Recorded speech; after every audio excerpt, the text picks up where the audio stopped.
রাতে ছেলে আমরা তখন বুঝলাম যে রিয়াদের আসল সমস্যা ছিল পারিবারিক। সে চেয়েছিল আমরা একটা সুখী পরিবার হই। ডাক্তার বললেন, রিয়াদকে এখন বাড়িতে নিয়ে যেতে পারেন। কিন্তু আপনাদের পারিবারিক সমস্যার সমাধান করতে হবে। আমরা রিয়াদকে বাড়িতে নিয়ে এলাম। রিয়াদ বাড়িতে এসে আমাদের কাছে ক্ষমা চাইল। সে বলল, মা, আব্বা, আমি ভুল করেছি। আমি শুধু চেয়েছিলাম আমাদের পরিবার যেন সুখী হয়। রফিক রিয়াদকে জড়িয়ে ধরে বলল, ছেলে, তুই যা করেছিস সেটা ভুল ছিল। কিন্তু আমিও ভুল করেছি। আমি তোর মা আর তোদের যথেষ্ট সময় দিইনি। সেদিন থেকে রফিক তার কাজের চাপ কমিয়ে আমাদের সাথে বেশি সময় কাটানো শুরু করল। রিয়াদও তার স্বাভাবিক জীবনে ফিরে গেল। কিন্তু আমাদের পরিবারের আসল রহস্য তখনও বাকি ছিল। একদিন রিয়াদ আমাকে বলল, মা, আমি তোমাকে একটা সিক্রেট বলবো। কিন্তু তুমি কারো কাছে বলবে না। আমি বললাম, বল, কি সিক্রেট? রিয়াদ বলল, মা, আমি যখন ছোট ছিলাম তখন আমি দাদুর পুরনো ট্রাঙ্ক থেকে কিছু চিঠি পেয়েছিলাম। সেই চিঠিগুলো পড়ে আমি জানতে পারি যে আব্বা আসলে আমার বাবা নন। আমি হকচকিয়ে গেলাম।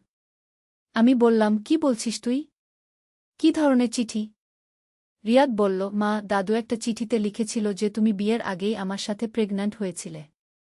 আব্বা জানত না। তুমি আব্বাকে বিয়ে করার পর আমার জন্ম হয়। আমার মাথা ঘুরতে লাগল। এই তথ্য সত্যি ছিল। কিন্তু আমি কখনো ভাবিনি যে রিয়াদ এটা জানে। আমি বললাম, রিয়াদ, এইসব কথা তুই কোথায় পেলি? রিয়াদ বলল, মা, দাদুর চিঠিতে সব লেখা আছে। আমার আসল বাবার নাম করিম উদ্দিন। তিনি একজন আর্মি অফিসার ছিলেন।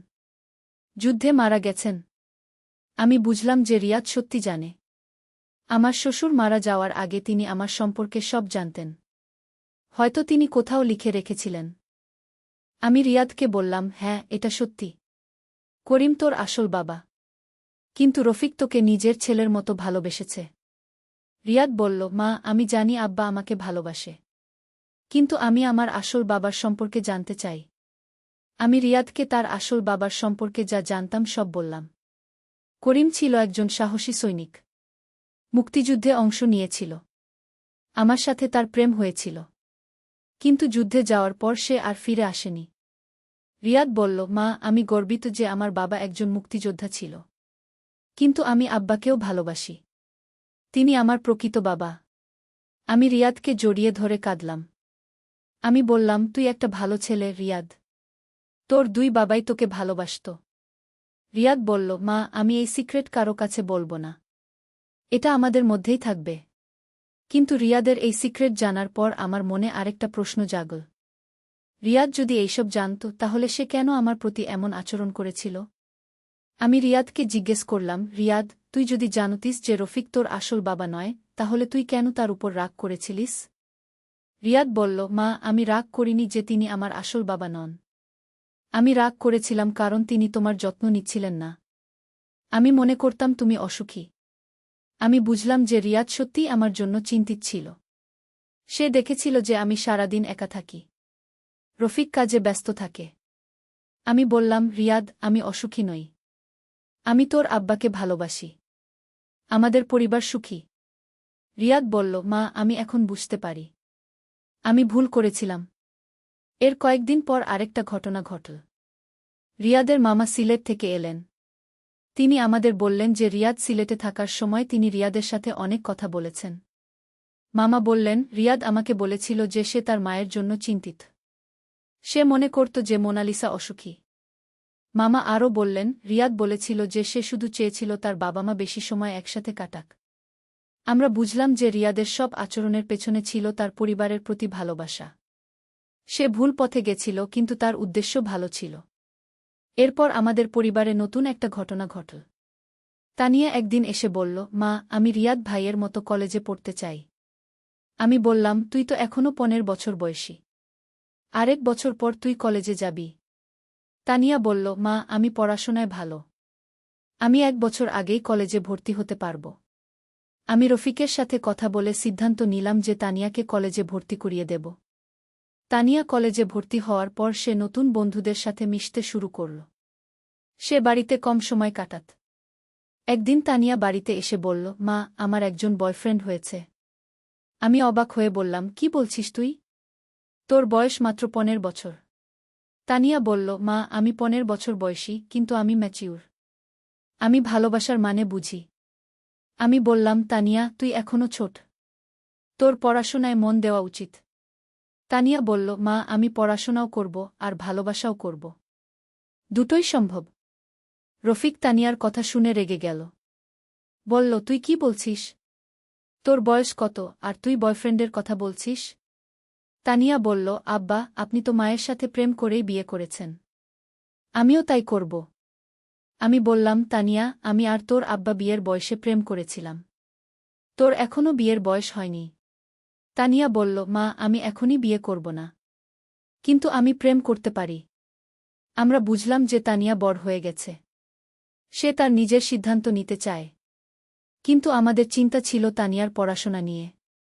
আমরা চাইনি যে প্রেমের চক্করে সে পড়াশোনায় অমনোযোগী হয়ে যাক। একদিন তানিয়া তার বয়ফ্রেন্ডকে বাড়িতে নিয়ে এল। ছেলেটির নাম আরিফ। সে তানিয়ার চেয়ে 2 বছরের বড়। 17 বছর বয়স।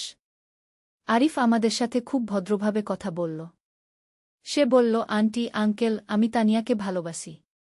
কিন্তু আমি তার পড়াশোনায় কোনো ব্যাঘাত ঘটাব না। রফিক আরিফকে বলল, তোমাদের এখনও প্রেম করার বয়স হয়নি।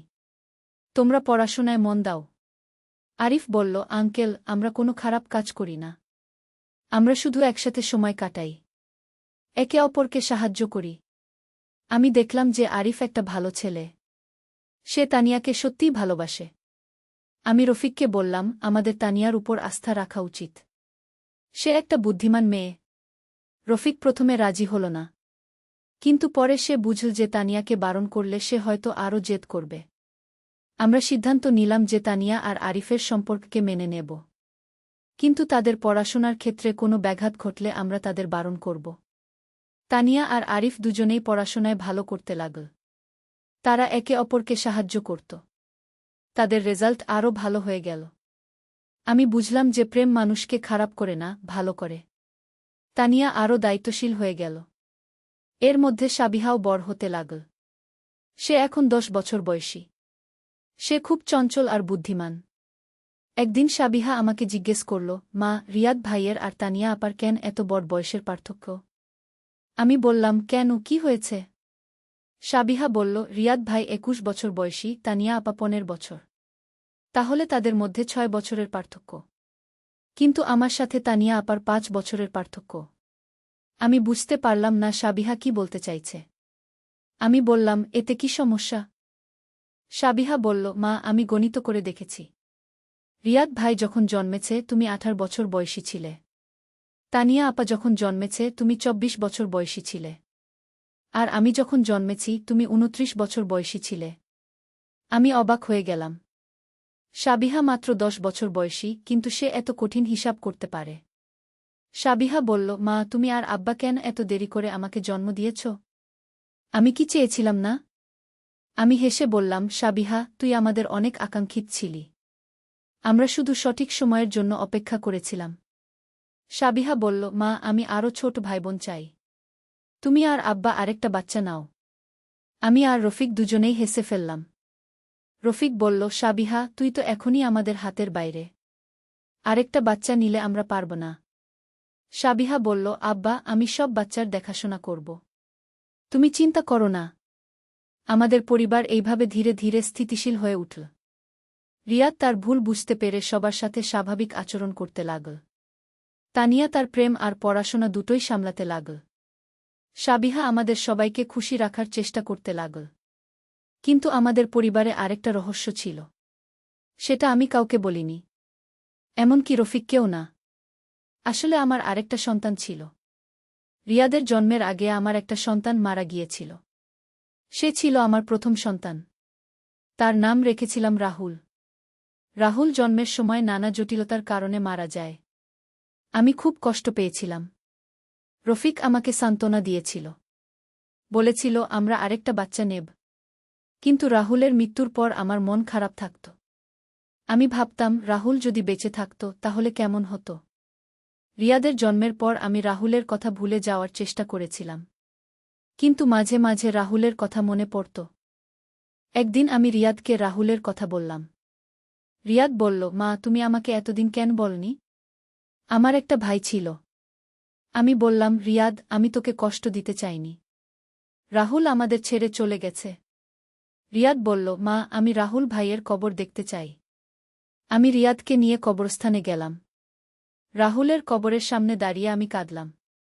রিয়াদও কাঁদল। রিয়াদ বলল, মা, রাহুল ভাই এখন স্বর্গে আছে। সে আমাদের দেখছে। আমি বললাম, হ্যাঁ, রাহুল আমাদের দেখছে। সে চায় আমরা সুখী থাকি। সেদিনের পর আমি মনে মনে শান্তি পেলাম। আমি বুঝলাম যে রাহুল আমাদের সাথে আছে। সে আমাদের পরিবারের একজন সদস্য। আমি তানিয়া আর সাবিহাকেও রাহুলের কথা বললাম। তারা বলল, মা, রাহুল ভাই আমাদের গার্ডিয়ান এঞ্জেল। আমাদের পরিবার এইভাবে আরও শক্তিশালী হয়ে উঠল। আমরা বুঝলাম যে পরিবার শুধু জীবিত মানুষদের নিয়ে নয়। যারা আমাদের ছেড়ে চলে গেছে তারাও আমাদের পরিবারের অংশ। রফিক যখন রাহুলের কথা জানল তখন সে আমাকে জড়িয়ে ধরে কাঁদল। বলল, মোনালিসা, তুমি এত কষ্ট একা সহ্য করেছ। আমি তোমার পাশে থাকতে পারিনি। আমি বললাম, রফিক, তুমি সবসময় আমার পাশে ছিলে। আমি শুধু রাহুলের কথা বলতে পারিনি।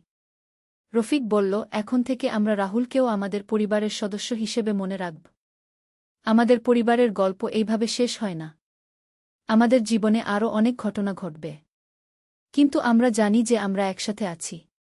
আমরা একে অপরকে ভালোবাসি। রিয়াদ এখন তার ভুল থেকে শিক্ষা নিয়েছে। সে একটা ভালো ছেলে হয়ে উঠেছে। তানিয়া তার পড়াশোনা আর প্রেম দুটোই সামলাচ্ছে। সাবিহা আমাদের সবাইকে খুশি রাখার চেষ্টা করে। রফিক এখন আমাদের সাথে বেশি সময় কাটায়। সে বুঝতে পেরেছে যে পরিবার কতটা গুরুত্বপূর্ণ। আমি এখন খুশি। আমার পরিবার সুখী। আমরা একসাথে আছি। এটাই আমার কাছে সবচেয়ে বড় পাওয়া। আমাদের এই গল্প হয়তো অদ্ভুত লাগতে পারে, কিন্তু এটাই জীবন। জীবনে নানা ধরনের সমস্যা আসে, কিন্তু পরিবারের ভালোবাসা দিয়ে সব সমস্যার সমাধান করা যায়। আমি আশা করি আমার এই গল্প শুনে আপনারা বুঝতে পারবেন যে পরিবার কতটা গুরুত্বপূর্ণ। পরিবারের সদস্যদের মধ্যে যদি কোনো সমস্যা হয় তাহলে সেটার সমাধান করতে হবে। একে অপরকে বোঝার চেষ্টা করতে হবে। আমাদের পরিবারে রিয়াদের যে সমস্যা হয়েছিল সেটার মূল কারণ ছিল ভুল বোঝাবুঝি। রিয়াদ মনে করেছিল যে তার মা অসুখী। কিন্তু আসলে আমি অসুখী ছিলাম না। আমি শুধু একটু একা থাকতাম। যদি রিয়াদ আমার সাথে সোজাসুজি কথা বলত তাহলে এত সমস্যা হতো না। কিন্তু সে ভুল পথে গিয়েছিল। কিন্তু শেষ পর্যন্ত সব ঠিক হয়ে গেছে। আমাদের পরিবার আবার সুখী হয়েছে। আমি মনে করি যে প্রতিটি পরিবারে এই ধরনের সমস্যার ঘরে এসেছে। বলল, মা, একটু কথা আছে। আমি বিছানায় বসেছিলাম। সে আমার পাশে এসে বসল। বলল, মা, তুমি কি কখনো ভেবেছ আমিই তোমার জীবনে প্রথম পুরুষ? আমি অবাক হয়ে জিজ্ঞেস করলাম, মানে? সে বলল, আমি তোমার পেটে প্রথম এসেছি। তোমার শরীরে প্রথম বাস করেছি। তোমার বুকে প্রথম ঘুমিয়েছি। আমি বললাম, তুই আমার ছেলে? সে আমার দিকে তাকিয়ে বলল, হ্যাঁ, কিন্তু এখন আমি একজন পূর্ণবয়স্ক পুরুষ। আমি তোমাকে ভালোবাসি, মা নয়, একজন নারী হিসেবে। আমি চাই তুমি আমার স্ত্রী হও। রাতের নীরবতায় তার কথাগুলো গমগম করে উঠল। এই গল্পটি সম্পূর্ণ শুনলে আপনাদের পানি অটোমেটিক বের হয়ে যাবে, সো যত দ্রুত সম্ভব হাতের কাছে টিস্যু নিয়ে বসে পড়ো। বিছানার চাদর যেন নষ্ট না হয় সেটা সম্পূর্ণ খেয়াল রাখার অনুরোধ জানিয়ে গল্পটি এখন শুরু করব। তার আগে সর্বশেষ অনুরোধ, দয়া করে এমন পানি বের করার গল্প নিয়মিত শুনতে আমাদের চ্যানেলটি সকলেই সাবস্ক্রাইব করুন। ধন্যবাদ। হ্যালো বন্ধুরা, আমার নাম মোনালিসা খান। আমার বয়স ৩৯ বছর। আমার স্বামীর নাম রফিকুল ইসলাম, বয়স ৫২ বছর। আমাদের ৩ সন্তান, রিয়াদ, তানিয়া আর সাবিহা। রিয়াদ ২১ বছর বয়সী, ভার্সিটিতে পড়ে। তানিয়া ১৫ বছর বয়সী, উচ্চ মাধ্যমিকে পড়ে। সাবিহা ১০ বছর বয়সী, প্রাইমারি স্কুলে যায়। আমার এই অদ্ভুত গল্পটা শুরু হয়েছিল ঠিক ৩ মাস আগে। সেদিন ছিল শুক্রবার রাত। আমি আমার ঘরে একা ছিলাম। রফিক অফিসের কাজে চট্টগ্রাম গেছে। বাচ্চারা সবাই ঘুমিয়ে গেছে। হঠাৎ রিয়াদ আমার ঘরে ঢুকল। আমি তখন বিছানায় বসে একটা উপন্যাস পড়ছিলাম। রিয়াদ বলল, মা, একটু কথা আছে। আমি বললাম, বল, কি কথা? রিয়াদ আমার পাশে এসে বসল। তার মুখ দেখে মনে হচ্ছিল বেশ গুরুত্বপূর্ণ কিছু বলবে। মা, তুমি কি কখনো ভেবেছ আমিই তোমার জীবনে প্রথম পুরুষ? রিয়াদের এই কথা শুনে আমি অবাক হয়ে গেলাম। আমি জিজ্ঞেস করলাম, মানে কি? রিয়াদ বলল, আমি তোমার পেটে প্রথম এসেছি। তোমার শরীরে প্রথম বাস করেছি। তোমার বুকে প্রথম ঘুমিয়েছি। আমিই তোমার প্রথম সন্তান। আমি বললাম, হ্যাঁ, তুই আমার প্রথম সন্তান। তুই আমার ছেলে। রিয়াদ আমার দিকে তাকিয়ে বলল, হ্যাঁ মা, কিন্তু এখন আমি একজন পূর্ণবয়স্ক পুরুষ। আমি 21 বছর বয়সী। আমি তোমাকে ভালোবাসি, মা নয়, একজন নারী হিসেবে। আমি চাই তুমি আমার স্ত্রী হও। রাতের নীরবতায় রিয়াদের কথাগুলো গমগম করে উঠল। আমার মাথা ঝিমঝিম করতে লাগল। আমি বুঝতে পারছিলাম না কি বলবো। আমি বললাম, রিয়াদ, তুই কি বলছিস? তুই আমার ছেলে। আমি তোর মা। রিয়াদ বলল, মা, আমি জানি এটা অদ্ভুত শোনাচ্ছে। কিন্তু আমি সিরিয়াস। আমি তোমাকে সত্যিই ভালোবাসি। তুমি এত সুন্দর, এত যত্নশীল। আব্বা তোমার যোগ্য নয়। আমি হকচকিয়ে গেলাম। এই কথাগুলো শুনে আমার মনে হচ্ছিল আমি স্বপ্ন দেখছি। আমি বললাম, রিয়াদ, তুই মানসিক ভারসাম্য হারিয়ে ফেলেছিস? এইসব কি বলছিস? রিয়াদ বলল, মা, আমি একদম সুস্থ আছি। আমি যা বলছি তা আমার হৃদয়ের কথা। আমি তোমাকে ভালোবাসি। আমি চাই তুমি আমার হয়ে যাও। আমি বললাম, রিয়াদ, তুই আমার ছেলে। আমি তোর মা। এইসব কথা বলা উচিত নয়। তুই তোর রুমে যা। কিন্তু রিয়াদ উঠে যায়নি। সে বলল, মা, তুমি আমার কথা একবার ভেবে দেখো। আমি তোমাকে খুশি রাখতে পারব। আব্বার চেয়ে ভালো। আমি রেগে গিয়ে বললাম, রিয়াদ, তুই এখুনি তোর রুমে চলে যা। এইসব বাজে কথা আর বলিস না। রিয়াদ তখন উঠে গেল। কিন্তু যাওয়ার সময় বলল, মা, আমি হাল ছাড়ব না। আমি তোমাকে পেতেই হবে। সেদিনের পর থেকে রিয়াদের আচরণ একদম বদলে গেল। সে আমার দিকে এমনভাবে তাকাত যেন আমি তার কোনো প্রেমিকা। সে আমার সাথে কথা বলার সময় এমন সুরে কথা বলত যেন আমি তার স্ত্রী। আমি খুবই অস্বস্তি বোধ করতাম। আমি রফিককে কিছু বলিনি। কারণ আমি ভেবেছিলাম হয়তো রিয়াদের মানসিক কোনো সমস্যা হয়েছে। হয়তো কয়েকদিন পর ঠিক হয়ে যাবে। কিন্তু দিন যত যাচ্ছিল রিয়াদের আচরণ আরও খারাপ হচ্ছিল। সে আমার ঘরে আসত, আমার বিছানায় বসত। আমার হাত ধরার চেষ্টা করত। আমি তাকে বারণ করলে সে বলত, মা, আমি তোমাকে ভালোবাসি। তুমি কেন আমাকে এড়িয়ে যাচ্ছ? একদিন রিয়াদ আমাকে বলল, মা, আমার একটা প্রস্তাব আছে। আমরা দুজনে একসাথে কোথাও চলে যাই। শুধু আমরা দুজন। আমি বললাম, রিয়াদ, তুই কি বলছিস? আমি তোর মা। আমি তোর সাথে কোথাও যাব না। রিয়াদ বলল, মা, তুমি আমার কথা বুঝতে চাও না। আমি তোমাকে সত্যিই ভালোবাসি। আমি তোমাকে নিয়ে সুখী হতে চাই। আমি তখন বুঝলাম যে রিয়াদের সত্যিই কোনো মানসিক সমস্যা হয়েছে। আমি একজন সাইকোলজিস্টের সাথে যোগাযোগ করার সিদ্ধান্ত নিলাম। কিন্তু রিয়াদ যখন জানল আমি তাকে ডাক্তারের কাছে নিয়ে যেতে চাই, তখন সে খুব রেগে গেল। সে বলল, মা, আমার কোনো সমস্যা নেই। আমি একদম সুস্থ। আমি শুধু তোমাকে ভালোবাসি। একদিন রাতে রিয়াদ আবার আমার ঘরে এল। সেদিন রফিক বাড়িতে ছিল, কিন্তু সে ঘুমিয়েছিল। রিয়াদ আমার কাছে এসে বসল। বলল, মা, আমি তোমার জন্য একটা উপহার এনেছি। সে একটা ছোট বাক্স বের করল। বাক্সটা খুলতেই দেখি একটা সোনার আংটি। রিয়াদ বলল, মা, এটা তোমার জন্য। এটা একটা বিয়ের আংটি। আমি হতভম্ব হয়ে গেলাম। আমি বললাম, রিয়াদ, তুই কি করছিস? এইসব কি? রিয়াদ বলল, মা, আমি তোমাকে বিয়ে করতে চাই। আমি তোমার জন্য এই আংটি কিনেছি।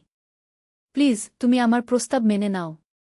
আমি রেগে গিয়ে বললাম, রিয়াদ, তুই পাগল হয়ে গেছিস? আমি তোর মা। আমি তোকে বিয়ে করতে পারি না। রিয়াদ তখন কাঁদতে শুরু করল। সে বলল, মা, আমি তোমাকে ছাড়া বাঁচতে পারব না। তুমি যদি আমার সাথে না থাক, আমি মরে যাব। আমি বুঝলাম যে রিয়াদের সত্যিই গুরুতর মানসিক সমস্যা হয়েছে। আমি তাকে শান্ত করার চেষ্টা করলাম। বললাম, রিয়াদ, তুই শান্ত হ। আমরা কাল ডাক্তারের কাছে যাব। কিন্তু রিয়াদ বলল, না, আমার কোনো ডাক্তারের দরকার নেই। আমার শুধু তোমার দরকার। সেদিনের পর আমি রফিককে সব বললাম। রফিক খুব রেগে গেল। সে বলল, আমি রিয়াদের সাথে কথা বলবো। এইসব বাজে কথা বলা বন্ধ করতে হবে। পরদিন রফিক রিয়াদের সাথে কথা বলল। কিন্তু রিয়াদ তার বাবার কথা শুনল না। সে বলল, আব্বা, আপনি বুঝবেন না। আমি মাকে ভালোবাসি। রফিক রেগে গিয়ে রিয়াদকে চড় মারল। বলল, তুই কি বলছিস? তোর মার দিকে এইভাবে তাকানোর সাহস হয় কিভাবে? রিয়াদ কিন্তু হাল ছাড়ল না। সে বলল, আব্বা, আপনি আমাকে মারুন, কিন্তু আমি মাকে ছাড়তে পারব না। আমরা তখন বুঝলাম যে রিয়াদকে সাইকিয়াট্রিস্টের কাছে নিয়ে যেতে হবে। আমরা একজন বিখ্যাত সাইকিয়াট্রিস্ট ডাক্তার আহমেদের কাছে গেলাম। ডাক্তার রিয়াদের সাথে অনেকক্ষণ কথা বললেন। তারপর আমাদের বললেন, রিয়াদের ইডিপাস কমপ্লেক্স হয়েছে। এটা একটা মানসিক অসুস্থতা। সে তার মায়ের প্রতি যৌন আকর্ষণ অনুভব করছে। ডাক্তার বললেন, এই ধরনের সমস্যা অনেক ছেলেদের হয়, কিন্তু রিয়াদের ক্ষেত্রে এটা একটু বেশি গুরুতর। তাকে চিকিৎসা করাতে হবে। আমরা রিয়াদের চিকিৎসা শুরু করলাম। ডাক্তার তাকে কাউন্সেলিং করাতেন, ওষুধও দিয়েছিলেন, কিন্তু রিয়াদের অবস্থা তেমন ভালো হচ্ছিল না। সে এখনও আমাকে সেইভাবে দেখত, আমার কাছে আসার চেষ্টা করত। একদিন ডাক্তার আমাদের বললেন, রিয়াদকে কিছুদিনের জন্য বাড়ি থেকে দূরে পাঠানো ভালো হবে। তার মায়ের থেকে দূরত্ব বজায় রাখলে তার সুস্থ হওয়ার সম্ভাবনা বেশি। আমরা সিদ্ধান্ত নিলাম রিয়াদকে তার মামার বাড়িতে পাঠিয়ে দেব। তার মামা সিলেটে থাকেন। রিয়াদ যখন জানল যে তাকে সিলেট পাঠানো হবে, তখন সে খুব কান্নাকাটি করল। বলল, মা, আমাকে তোমার কাছ থেকে দূরে পাঠিও না। আমি তোমাকে ছাড়া থাকতে পারব না। আমিও কাঁদছিলাম, কিন্তু বুঝছিলাম যে রিয়াদের জন্য এটাই ভালো। আমি বললাম, রিয়াদ, তুই সুস্থ হয়ে ফিরে আসবি। আমি তোর জন্য অপেক্ষা করব। রিয়াদকে সিলেট পাঠানোর পর আমাদের বাড়িতে একটু শান্তি ফিরে এল, কিন্তু আমি খুব চিন্তিত থাকতাম। রিয়াদের কথা ভেবে আমার খুব কষ্ট হতো। রিয়াদ প্রতিদিন ফোন করত, আমার সাথে কথা বলত। এখনও সে বলত, মা, আমি তোমাকে ভালোবাসি। তুমি কবে আমার কাছে আসবে? ডাক্তার বলেছিলেন যে রিয়াদের সুস্থ হতে কম করে 6 মাস সময় লাগবে, কিন্তু 3 মাস পরেই রিয়াদ বাড়ি ফিরে এল। রিয়াদ যখন বাড়ি ফিরল, তখন তার আচরণ অনেকটা স্বাভাবিক লাগছিল। সে আমার সাথে সাধারণভাবে কথা বলছিল। আমি বুঝতে পারছিলাম না যে সে সত্যিই সুস্থ হয়েছে কিনা। কিন্তু কয়েকদিন পর আমি বুঝলাম যে রিয়াদ শুধু অভিনয় করছিল। সে এখনও আমাকে সেইভাবে দেখছিল, কিন্তু এবার সে আরও চালাক হয়ে গেছে। সে তার অনুভূতি লুকিয়ে রাখছিল। একদিন রিয়াদ আমাকে একা পেয়ে বলল, মা, আমি তোমাকে এখনও ভালোবাসি। আমার অনুভূতির কোনো পরিবর্তন হয়নি। আমি শুধু সবার সামনে অভিনয় করছি। আমি বললাম, রিয়াদ, তুই এখনও সুস্থ হয়নি। তোকে আবার ডাক্তারের কাছে নিয়ে যেতে হবে। রিয়াদ বলল, মা, আমি আর ডাক্তারের কাছে যাব না। আমি তোমাকে পেতেই হবে। তুমি যদি আমার সাথে না থাক, আমি মরে যাব। আমি বুঝলাম যে রিয়াদের অবস্থা আরও খারাপ হয়েছে। আমি রফিককে সব বললাম। রফিক রেগে গিয়ে বলল, আমি রিয়াদকে বাড়ি থেকে বের করে দেব। এইসব বাজে কথা আমি সহ্য করতে পারব না। কিন্তু আমি বললাম, রিয়াদ আমাদের ছেলে। তাকে বের করে দিলে কোথায় যাবে? আমাদের তাকে চিকিৎসা করাতে হবে। আমরা আবার ডাক্তারের কাছে গেলাম। ডাক্তার রিয়াদকে পরীক্ষা করে বললেন, রিয়াদের অবস্থা আরও গুরুতর হয়েছে। তাকে হাসপাতালে ভর্তি করাতে হবে। আমরা রিয়াদকে মানসিক হাসপাতালে ভর্তি করালাম। সেখানে তার নিবিড় চিকিৎসা শুরু হল। হাসপাতালে রিয়াদের সাথে দেখা করতে গেলে সে আমাকে দেখেই কাঁদতে শুরু করত। বলত, মা, আমাকে বাড়িতে নিয়ে যাও। আমি এখানে থাকতে পারছি না। ডাক্তার বললেন যে রিয়াদের সুস্থ হতে অনেক সময় লাগবে, হয়তো বছরখানেক। আমার খুব কষ্ট হচ্ছিল। আমার ছেলে এই অবস্থায় আছে, এটা ভেবে আমি রাতে ঘুমাতে পারতাম না। এর মধ্যে একটা অদ্ভুত ঘটনা ঘটল। একদিন আমি রিয়াদের রুম পরিষ্কার করছিলাম। তার আলমারিতে একটা ডায়েরি পেলাম। ডায়েরিটা পড়ে আমি হতভম্ব হয়ে গেলাম। রিয়াদ সেই ডায়েরিতে লিখেছিল যে সে আসলে পাগল নয়। সে শুধু আমাকে ভয় দেখানোর জন্য এই অভিনয় করছিল। তার আসল উদ্দেশ্য ছিল আমাকে তার বাবার কাছ থেকে দূরে সরিয়ে নেওয়া। ডায়েরিতে লেখা ছিল, আমি মাকে ভালোবাসি না। আমি শুধু আব্বাকে শাস্তি দিতে চাই। আব্বা সারাদিন অফিসে থাকে, মায়ের জন্য সময় দেয় না। আমি চাই মা আব্বাকে ছেড়ে আমার সাথে চলে যাক। তাহলে আব্বা বুঝতে পারবে যে মাকে ভালোবাসার মানে কি। আমি এই ডায়েরি পড়ে বুঝলাম যে রিয়াদ আসলে তার বাবার উপর রাগ ছিল। সে মনে করত যে রফিক আমাকে যথেষ্ট ভালোবাসে না। আমি রফিককে এই ডায়েরি দেখালাম। রফিক পড়ে বলল, তাহলে রিয়াদ আমাদের সাথে মিথ্যা বলেছে? সে আসলে পাগল নয়? আমি বললাম, হতে পারে সে শুরুতে অভিনয় করেছিল, কিন্তু এখন হয়তো সত্যিই তার মানসিক সমস্যা হয়েছে। আমরা ডাক্তারকে এই ডায়েরির কথা বললাম। ডাক্তার বললেন, এটা সম্ভব। অনেক সময় মানুষ অভিনয় করতে করতে সত্যিই অসুস্থ হয়ে যায়। ডাক্তার বললেন, রিয়াদের সাথে আরও কথা বলতে হবে। তার আসল সমস্যা কী সেটা বের করতে হবে। কয়েক সপ্তাহ পর ডাক্তার আমাদের ডেকে বললেন, রিয়াদের সাথে কথা বলে আমি বুঝেছি যে তার মূল সমস্যা তার বাবার প্রতি ঈর্ষা। সে মনে করে যে তার বাবা তার মায়ের সাথে যথেষ্ট সময় কাটায় না। ডাক্তার বললেন, রিয়াদ চায় যে তার বাবা-মা বেশি সময় একসাথে কাটাক। সে চায় তার বাবা তার মায়ের যত্ন নিক।